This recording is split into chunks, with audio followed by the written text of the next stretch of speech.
We'll always have Paris, says Humphrey Bogart to Ingrid Bergman in the beloved classic movie Casablanca. For most people, it's a wonderful Hollywood fantasy, but for journalist and author Kati Marton, a childhood Hungarian immigrant to the USA, it's been her life. From seeing the student riots of May 1968 to jogging along the Seine in the 21st century as a recent widow, she's experienced Paris in many ways. Canape talks with the writer about her book, Paris, a Love Story, as a lens on family and friends, husbands and lovers, life and loss. Paris first entered my life as kind of a fantasy during the Cold War, growing up in Budapest, when we had a babysitter, my sister and I, who turned out to be a secret police agent, a terrible woman, but she taught me my very good French. And while she was using my sister and me to inform to the authorities about our parents' goings-on, which ultimately led my parents to prison, she was filling my head with stories about La Belle France, Douce France. That was my first exposure to France, and it left me longing for the real thing.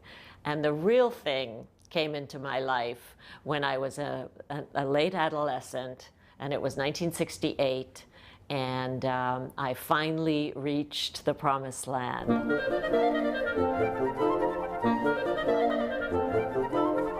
Which, of course, during that exciting year of 1968 became sort of the a ringside seat to Les Événements du Mai, the uprising, the student uprising that rocked the entire nation. And rocked me as well, because it was not my first revolution. And so my kind of dreamy Paris, the Paris where I had been discovering all the things that young people have always discovered in Paris: beauty, great food, learned how to dress, learned how to tie scarves, fell in love for the first time. All those things were suddenly washed away by this really quite upsetting to me uprising.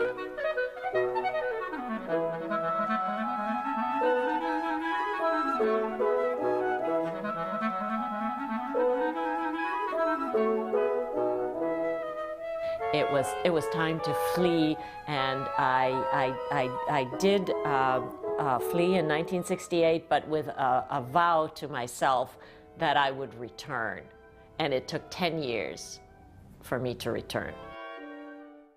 Paris was really my first big assignment as a foreign correspondent for ABC News in the late 70s. It also coincided with my explosive romance with Peter Jennings, my colleague at ABC, but of course he was by then a big star. And we fell in love in Paris. This was no longer the modest student digs that I formerly inhabited on the left bank. This was now the right bank, and we lived on the Rue de Berry in a wonderful hotel called the Lancaster, a fabled hotel where Elizabeth Taylor and Richard Burton, and well before that Robert Capa, the great photographer, had all lived. And it was, you know, it was the golden age of foreign corresponding. In my last relationship with Paris, I got to know it as the wife of this hyperactive diplomat.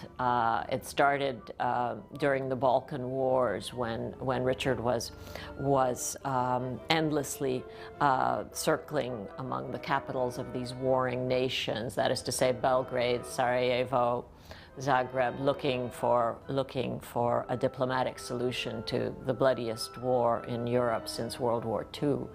And Paris became our kind of R&R place.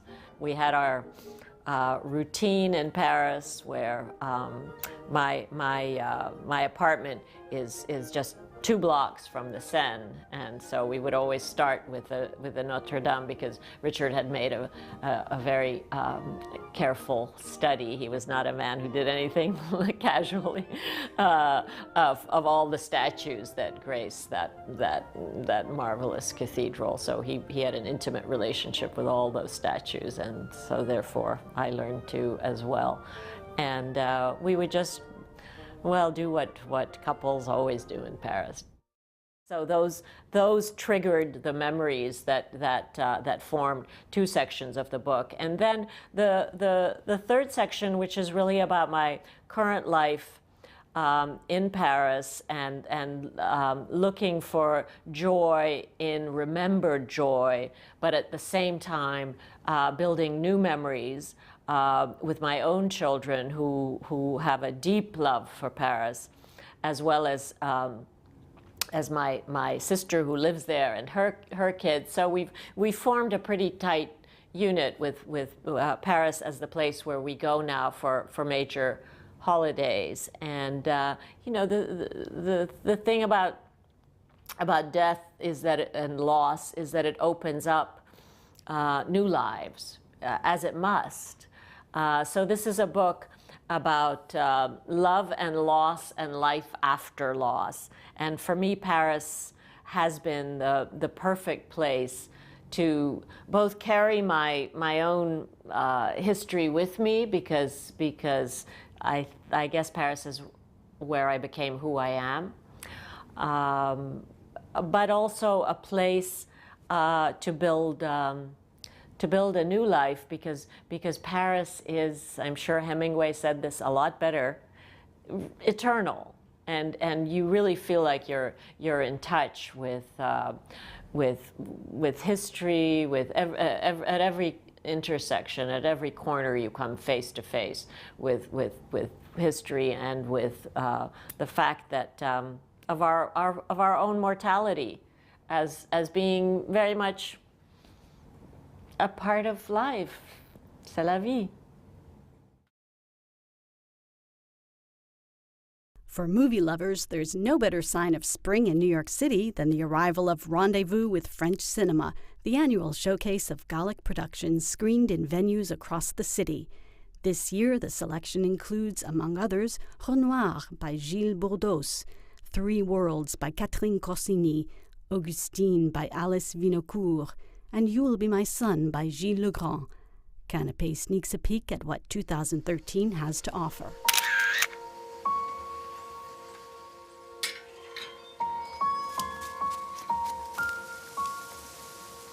La maison des Renards, c'est bien ici?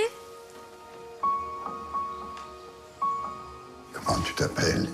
André.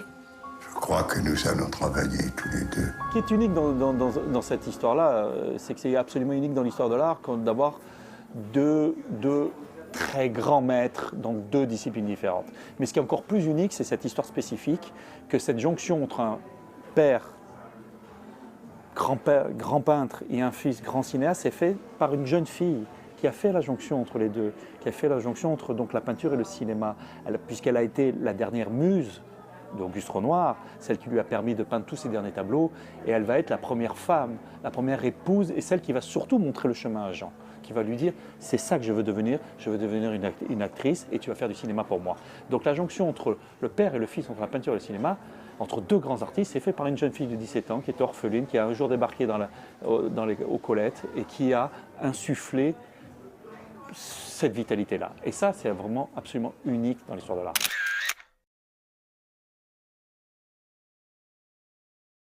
Je voulais donner la parole donc au leader, c'est un homme, alors que mes derniers films, c'était souvent, enfin, c'était des rôles tenus par des femmes.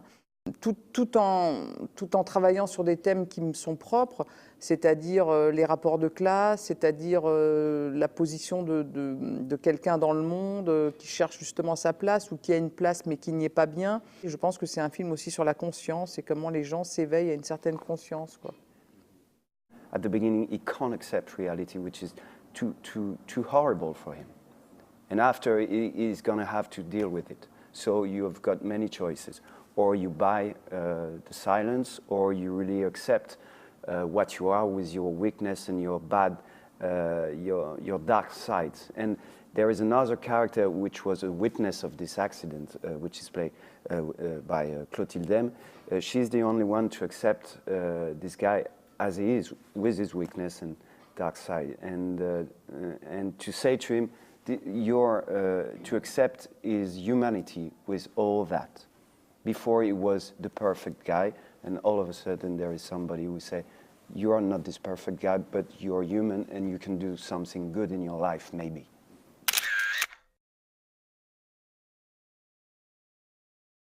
"3,000 women were kept in a hospital under the authority of Charcot, who was a very famous neurologist, and they were all women looked at, and they were observed and exhibited in front of men from high Parisian society, because what was specific about hysteria is that it was sexual fits and sexual disease. So it was this mix of medical and erotic that really kept my attention. And then I discovered the story of the real Augustine, who escaped from the hospital dressed as a man. She was a patient of Charcot, the one who was the most photographed and most exhibited. I've tried to imagine what could have happened between Charcot and Augustine, between, you know, the medical examinations and of the cameras. And so the film tells really how an object of study becomes an object of desire. So it's a strange love story between the two of them.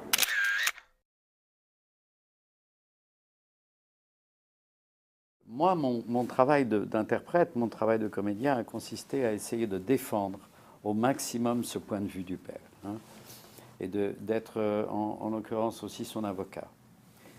Et évidemment, je sais très bien que certaines personnes peuvent être choquées de ce type d'attitude par rapport à leur héritier, mais je vous dis, c'est simplement la reconnaissance d'une responsabilité à partir d'un domaine qui n'est pas un domaine matériel. On n'hérite pas d'une terre comme on hérite d'un compte en banque, ou comme on hérite d'un bateau, ou d'une voiture, ou d'une maison. C'est la terre, c'est le sang de cette terre, c'est des générations de générations, c'est pas pareil. Je peux vous hériter d'une voiture, ça va, c'est pas difficile. S'il avait dû hériter de son compte en banque, c'est pas difficile. Mais la terre, c'est une autre chose. Quand Gilles disait le vin, on dit que c'est le sang du Christ.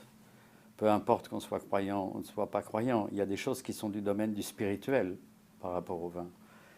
Et voilà, et cet homme est convaincu de ce rapport très fort au terroir et à la culture, à l'histoire de ce pays aussi, de la France, qui a vécu de cette légende, de cette histoire et de cette culture pendant des siècles, et il n'en est pas le propriétaire.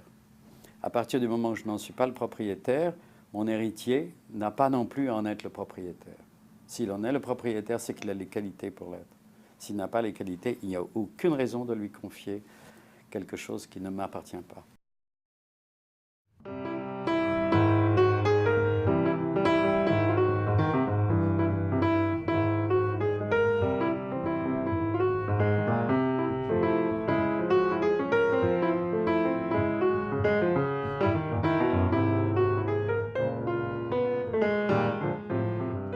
If there were ever a doubt that jazz is an international music form, then pianist and composer Dan Tepfer could supply the necessary proof. Born to American parents in Paris, he studied classical music as a child at the Paris Conservatoire Paul Dukas. After a brief university sojourn in astrophysics, he returned to his first love at the New England Conservatory of Music. Now based in New York, he has been named a cultural envoy for the U.S. State Department. Canape catches up with the busy musician. Music has always been kind of a bedrock, and it's always been very rewarding for me.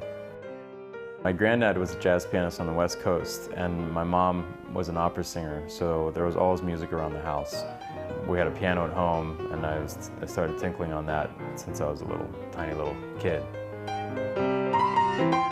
What I like about New York is that there are a lot of people here who are like me, people who grew up with a lot of different cultures. I think a lot of us here feel a little unrooted, and so that's why New York is so accepting. That's why so many of us who come from other places manage to call New York our home so quickly.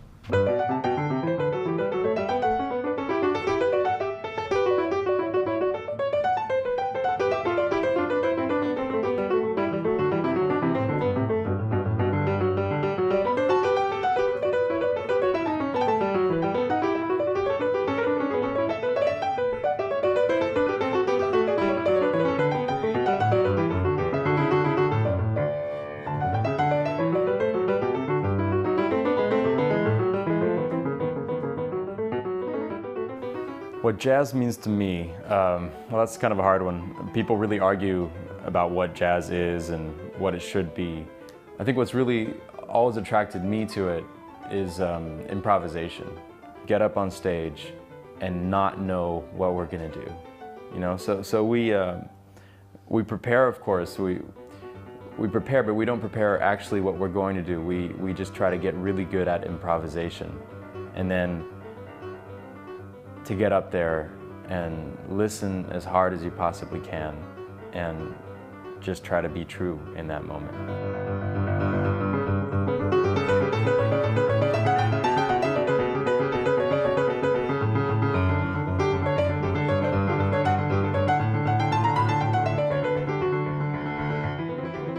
So I've been playing a lot of solo concerts recently because I put out this album, called Goldberg Variations. And the piano is really special because you can take up the role of the whole orchestra, really. What I really love about it is it's such a challenge to get up in front of an audience and kind of single-handedly try to hold their attention. I love the sense of responsibility that brings, that if it fails, it's entirely my fault.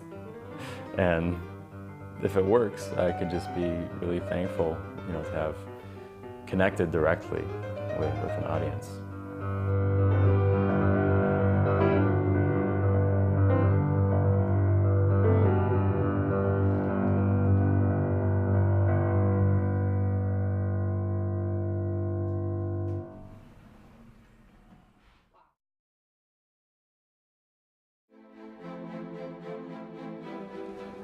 At the Lycée Gustave Flaubert, they teach respect for literature and creativity. But what if things go too far? What if the line between literature and life, between teacher and student, begins to blur? Winner of major prizes at Toronto and San Sebastian, the new film by François Ozon, In the House, poses those questions while employing a first-rate cast of Fabrice Lucchini, Emmanuel Seigner, and Kristen Scott Thomas.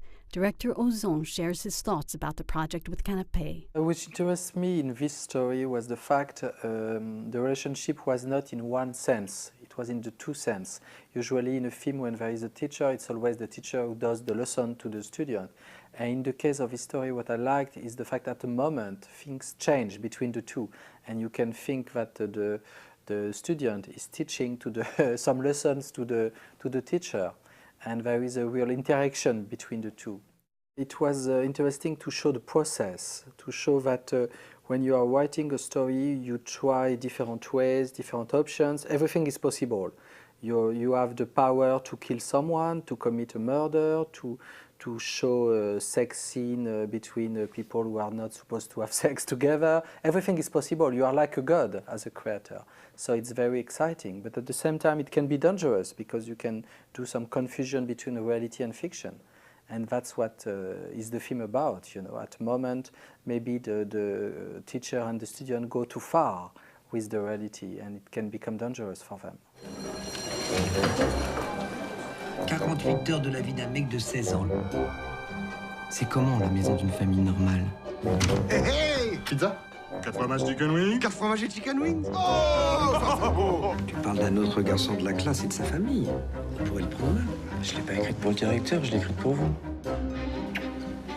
Une odeur retint mon attention, l'odeur si singulière des femmes de la classe moyenne. manipule. Tu veux lui apprendre la littérature, mais c'est lui qui te donne une leçon. The young boy at the moment asks himself, what do I do in this house? Do I destroy everything? Or do I do something else? And what I liked was the fact maybe the family is stronger than him. And it's a reference to my first movie, a film like sitcom, when I was destroying all the family. And maybe with age, I realized the family is stronger than me, and Claude is not able to destroy anything. Des dialogues percutants, des situations excitantes. Bonsoir, Minou. Il les a regardés faire l'amour. Bon, il est bizarre, il est peut-être dangereux. Quand j'ai lu, j'arrivais pas à le croire. Ils confond trop tes désirs avec l'histoire. Et alors? C'est ce que vous m'avez appris? Dis-moi, qu'est-ce que tu veux faire? At the end, you realize maybe it's just looking for a place. Because when you see his social background, you understand why he's so fascinated by this perfect family and just want to have a place, maybe the place of the son. That's what the teacher says to him. What do you look for? Do you want to have the place of Rafa's son? And maybe that's what he wants, you know. He wants to have the mother, the father, the perfect mother, and to live in this typical perfect house. Rock, classical, jazz, African, gypsy, reggae, dub, and the Creole music of the Indian Ocean. That's quite a bag of tricks for any single band, but it's the creative mix that has driven Lojo for more than 25 years. Based in the Loire Valley city of Angers, these musicians see no frontiers in musical creation. They play music of the whole world for the whole world. Founder Denis Péan, the son of local farmers, chats with Canape about their artistic trajectory. The first time I played in New York was in '91. I played in the Lincoln Center with performers, with circus people. Now 20 years after, I'm going to play in Webster Hall in important world music festival. I'm very happy to play with some people coming from Indian Ocean, Mali. Malian are like my brothers, and different band. It's so this is the right meaning of world music, to be together with people coming from everywhere in the world, across music. Des mosquées font un collier au cou d'Alger. Je ne suis qu'une larme évaporée de Méditerranée, la plus petite poussière de Babelwed.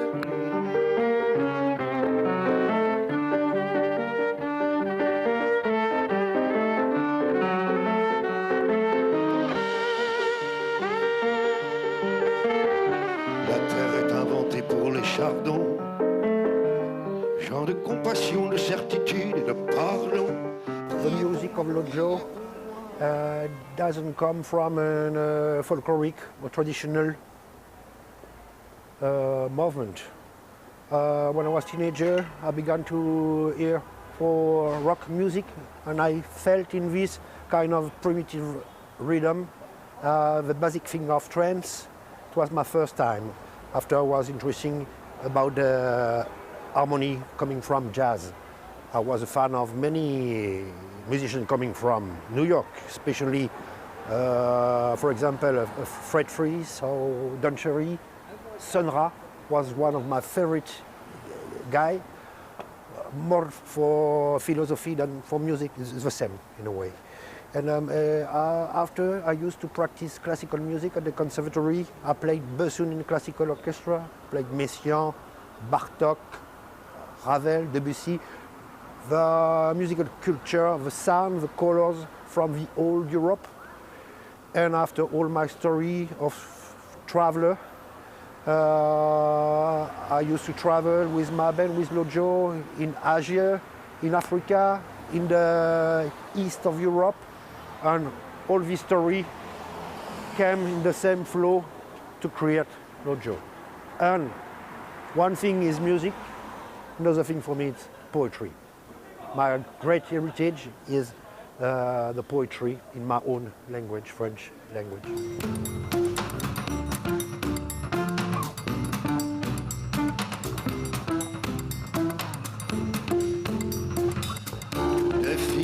après minuit, à la peau comme des sucreries. L'Orient ont fait danser contre leurs fesses des amants étourdis. Coule la vie, coule l'impatience, nos métamorphoses. Leur parfum de princesse enivre quelques cœurs fêlés.